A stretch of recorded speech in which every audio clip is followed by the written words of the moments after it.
Welcome back, everybody. Another edition here of the Auburn Undercover podcast on the 24/7 Sports Network. My name is Nathan King. It is obviously Auburn football's bye week, but never fear, there's plenty of Auburn basketball news to go around this week, including media days, or media day, I guess, just one day on Wednesday for the men's basketball teams. They're in Birmingham. I guess it's technically media days. The women's teams went on Tuesday, but Auburn was picked fourth in the league. Pretty good spot for them with the state of the SEC at the moment being so loaded and so talented there. Is Kentucky, Arkansas, Tennessee, and then Auburn in that top four. And then they have reduced the all SEC teams a little bit. They used to do like 6 or 7 guys on each on each team, which doesn't really make a lot of sense. But this year they only did 10 total, just first team, second team, and Auburn didn't have, not a huge surprise. Auburn didn't have anybody on there, but still a lot of respect for Bruce Pearl's team has continued over the past few weeks. They came in at number 15 in the AP poll this week, and then they were picked, obviously, the top 4 of their league. So setting up to be another good season for Bruce Pearl in his 9th year at Auburn. And he and a couple players were there to talk all about it and preview their season. Again, SEC Media Day in Birmingham on Wednesday, and our Mr. Mark Murphy was there in Birmingham, or Mountain Brook, I guess you could call it. They brought, obviously Bruce was there, and they brought Wendell Green, the point guard, and they were going to bring KD Johnson, but then he had been under the weather. I believe was the official thing was a viral eye infection. I think was the Bruce said he's got the flu. He's got the flu. Okay, gotcha. So yeah, and he had missed a little bit of practice this week too. So they subbed in Jalen Williams, the senior power forward, who's very deserving, of course, of this kind of opportunity. And Mark, I guess I'll just start. What were your overall impressions of how those couple guys did? Wendell and Jalen are a couple guys we've gotten to know pretty well over the past. Jalen's been here a while, and Wendell, I thought, was great last season and hopes to take another step forward as a leader. I guess just what were your impressions of getting to chat with them on Wednesday?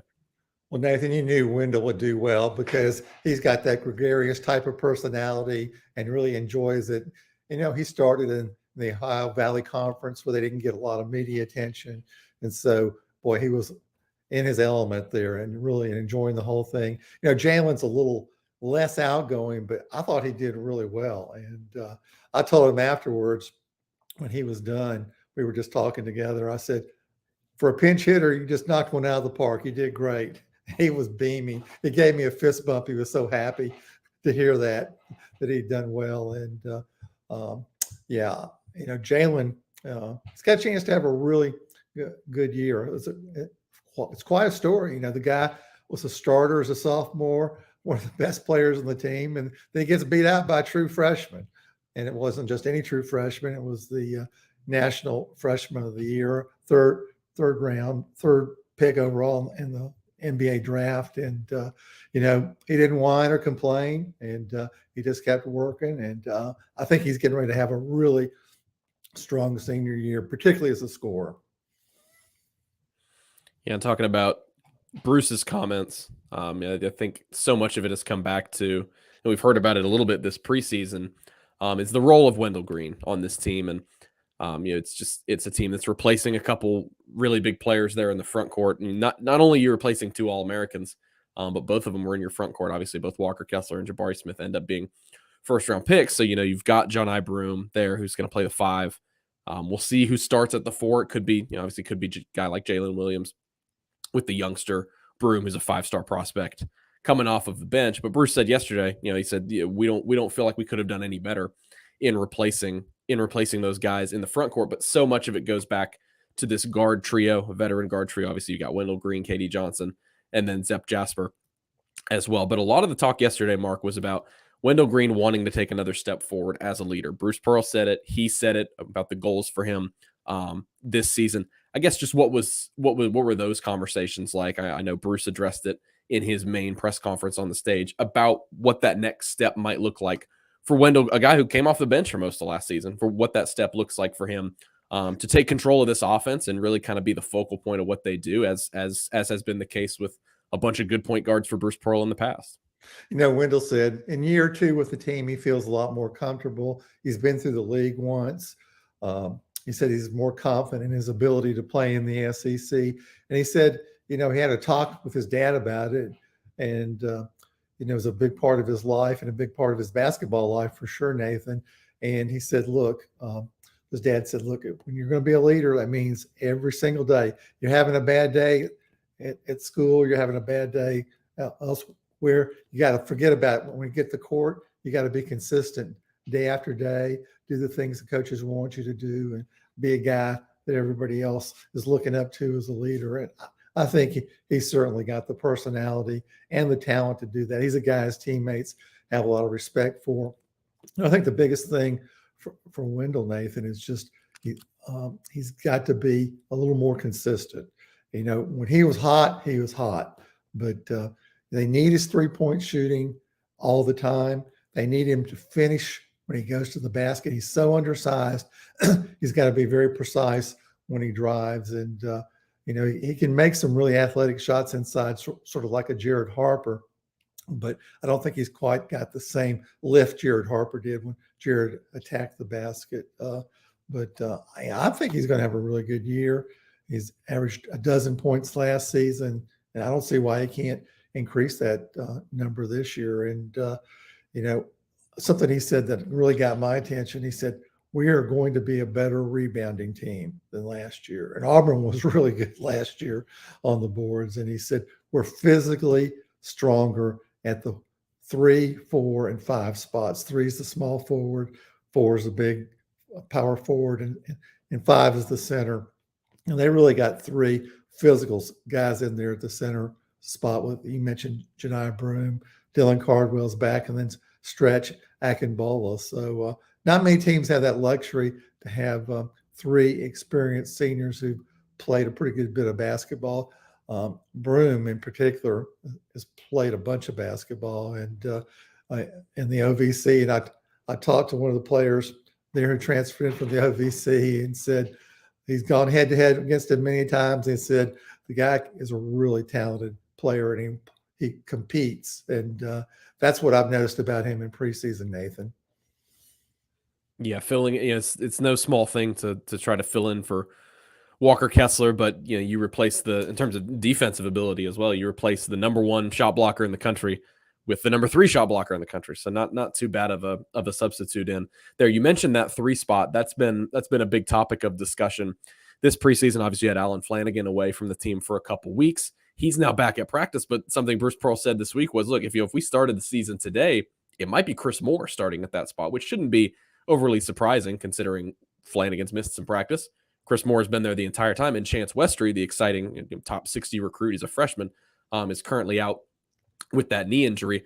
What is kind of your viewpoint of how that 3 spot is coming along this preseason and where they might be when the season starts? Just because I think holistically looking at last year, that might have been, maybe not might have been, I think that definitely was their weakest spot over the course of the year. You had some inconsistent guard play.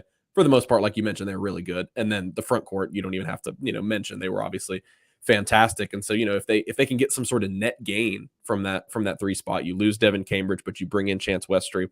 Alan Flanagan is a year more experienced. Maybe Chris Moore contributes even more. If you can see that group produce a little bit better, I think that could really stand to help this team improve at that spot. I guess just what have you seen out of that position group here in the preseason and your thoughts on where they might be when things tip off here in early November? Yeah, Devin Cambridge was the poster child for inconsistency. I mean, he could be spectacular one night, then the next 2 or 3 games, he just really wouldn't do much of anything. So, he's a loss athletically and depth-wise, but I think they could be much more productive there. And one of the reasons why is both Chris Moore and Alan Flanagan were not full speed last year. And, Flanagan looks a lot quicker to me than he did after coming back from the Achilles tendon surgery and partially torn Achilles tendon. That's a big, big injury to come back from. And he never was his normal self. And then Chris Moore had a metal rod inserted in his leg. He didn't have his normal lift or his normal quickness.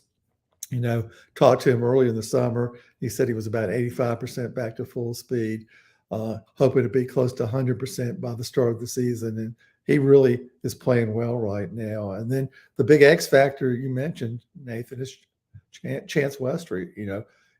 How much is he going to contribute at small forward? How much at 2 guard? how much at point guard. I think Pearl really likes him as a point guard.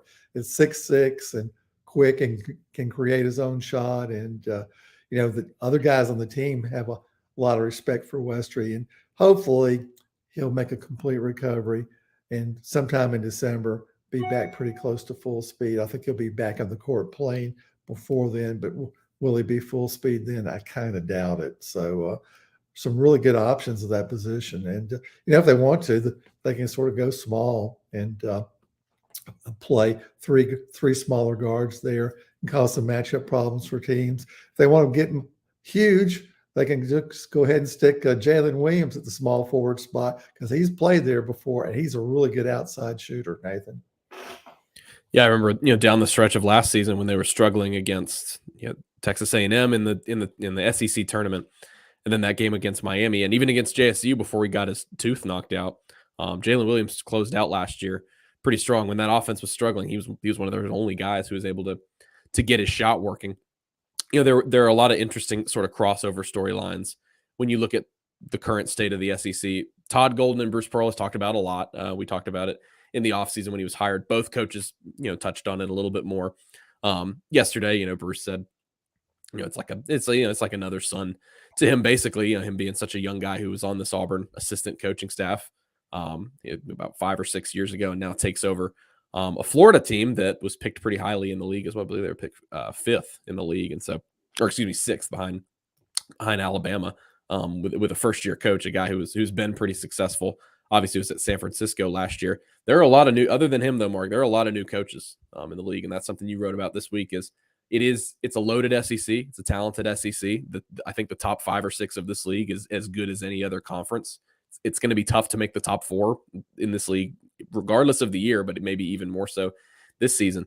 But with all that being said, and all that being the case, it's almost it's almost halfway a completely new league in terms of the head coaches. They were all there yesterday. You got a chance to hear them talk a little bit individually about each of their programs. I guess just what were some of your takeaways from some of those new coaches? Some guys that Auburn has seen before, and then some guys that Bruce Pearl this year will be coaching against for the first time. I learned a little bit more about the relationship with Pearl and Todd Golden. I talked to Todd before the event and during the event. And, Bruce Pearl mentioned that Stephen Pearl and Todd Golden played together on a team and went to Australia when they were young. And then, of course, I knew Bruce Pearl had coached Todd Golden at the Maccabiah games out in Israel when Todd was a young player. And then Todd actually played professional basketball over there too. And so those guys have got a really good relationship. But I'm impressed. Bruce Pearl knows all too well how good Coach Chris Jans is, who made the move in from New Mexico State to Mississippi State. That was the team that almost defeated Auburn out at Salt Lake City in the opening round of Auburn's Final Four run. And they gave Auburn a better game than Kansas did, North Carolina did, and those other heavyweights they played. And, I asked Jans about, if he was going to continue a style he played at New Mexico State, which was 12 to 13 guys. And he said, look, when you're in New Mexico State, you can't really recruit the really top guys. So it was his theory that you need to play as many guys as you can and play them as hard as they can go, as long as they can go, then flip them out. And that's the way you can finish half strong. And that certainly was what happened out at Salt Lake City. They reeled Auburn in the first half, late in the period, and they did the same thing in the second quarter. So he said he might not have the roster to do that this year at Mississippi State, but he said that's certainly his long-term goal. Dennis Gates, new coach at Missouri, is a guy that I believe it was Rick Barnes called him. In fact, I think he said the words like 3 times. This is a star rising in the coaching ranks. He was a really good player. He's been very successful as an assistant coach at multiple places, recruiting talent. He's got a really good eye for that. And, Missouri is sort of one of these schools that you think they're getting ready to turn the corner and be back to where they used to be as a real strong college basketball program. They got lots of talent nearby in the St. Louis area. They can recruit into Texas. There's really good high school basketball in Southern Illinois, up in the Chicago area. So, and they got a great area to recruit from. So, keep an eye out for him. I think he's going to be a really good player. Let's see. As far as new coaches in the league, who else we got here? Well, Lamont Paris, South Carolina. You know, Frank Martin's a tough act to follow, but he's got a really good chance to do well because South Carolina is a state that just really turns out prospects right and left.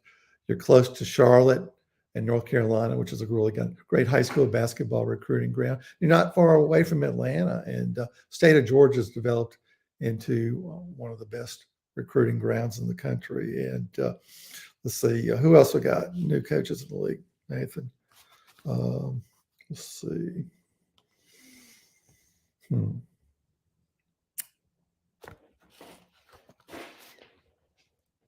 think we might have touched them all, didn't we? Yeah, I think that's it. Of course, you got the flip of coaches from Florida to Georgia. New coach, right. You know, I think both schools upgraded on that one. I think Golden is going to do a good job. And, you know, Georgia was a bit perplexing. They've had some talent, but they just didn't play up to their potential. I think they won one SEC game last year, and they had more than enough talent to do better than that. And so, you know, Georgia, I mean, they are just sitting on a gold mine in talent within like a 2-hour drive of that campus. So we'll see how things go there. But yeah, it's going to be sort of a transition year in the league. You got the veteran coaches like Rick Barnes, who've been around forever, and Bruce Pearl's been around forever. You know, I think Tennessee's the team that's going to be really, really strong this year. I talked to some people who watched them practice. They think this is Rick Barnes' most talented team he's had in Knoxville. If that's the case, I think everybody else might be competing for second. Now, I'm not going to say Auburn doesn't have a chance to win the league this year because it's a really deep team. There's 2 good players at every position. I think the big key to this team, you know, repeating as champion is they got to shoot better. Just, you know, free throw shooting's fine. They can shoot better from 2-point range, but they really need to shoot better from 3-point range because that's such a big part of what Bruce Pearl does, Nathan.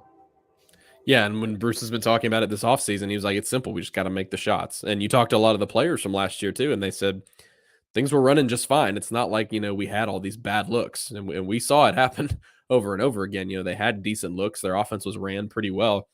They just weren't able to put the shots down. You know, every year at whether it's football or basketball, media days, you know, there's always sort of overarching sort of zoomed out storylines that pop up. And there were a couple ones this year, most notably, you know, Greg Sankey and some of the coaches talking about possibly an expanded NCAA tournament field, maybe some point in the near future. And then, you know, I saw Eric Musselman. I know Bruce. Both of them talked a little bit about, and Bruce has obviously been a big, you know, proponent for this for a while. Is the summer basketball, you know, getting exhibition type stuff televised in the summer and sort of making that something to watch in the summer before the college basketball season.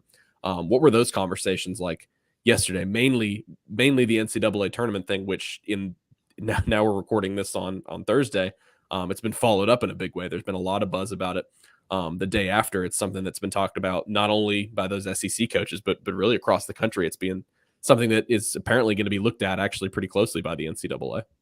Yeah, it wouldn't surprise me if they expand the tournament because there's so many teams, you know, playing Division I basketball now. And, you know, a couple of the coaches have made the point there's a very low percentage of teams that actually make the NCAA tournament field relative to the number of teams in other sports that advance to the NCAA tournament events, whatever they are, you know, soccer, you know, baseball, you know, other sports as well. But, I think the reviews, Nathan, were kind of mixed on expanding the tournament. There were coaches that say, hey, we got a great setup now. Interest is at extreme high levels. The TV ratings are good. Uh, there's creates a lot of interest in the postseason tournaments and leagues, teams on the bubble for getting bids, the one bid leagues, that type of thing. Those things are really, well watched and very riveting sports television. So I'd say it was sort of like 50-50 on expanding the NCAA tournament among the SEC coaches. Now, as far as expanding preseason and exhibition basketball, I think we're about at 100% agreement that that's a good idea. And there's a lot of interesting ideas thrown out there. Some of the coaches says, hey, let's all get together, pick a neutral site, rent a big arena and just have like a week long, like NBA summer league type thing. Oh, that'd be so awesome. It would be. Rick Barnes said he'd like it so much. He'd love to let his young assistant coaches just be in charge, and they coach the whole games and give them some experience, handling that assignment, which I thought was a pretty cool idea. And then some other coaches said, look, we're getting so much out of these once every 4-year trips overseas. It helps the players grow up. It's very educational, and it also was great for team bonding. Some of them said, let's do it more often than once every 4 years. Some of them said, let's do it every year. So I think all those are good ideas. And college basketball's got a really good product right now. And, I don't think it needs much tweaking to improve it, but I think these are interesting ideas to consider.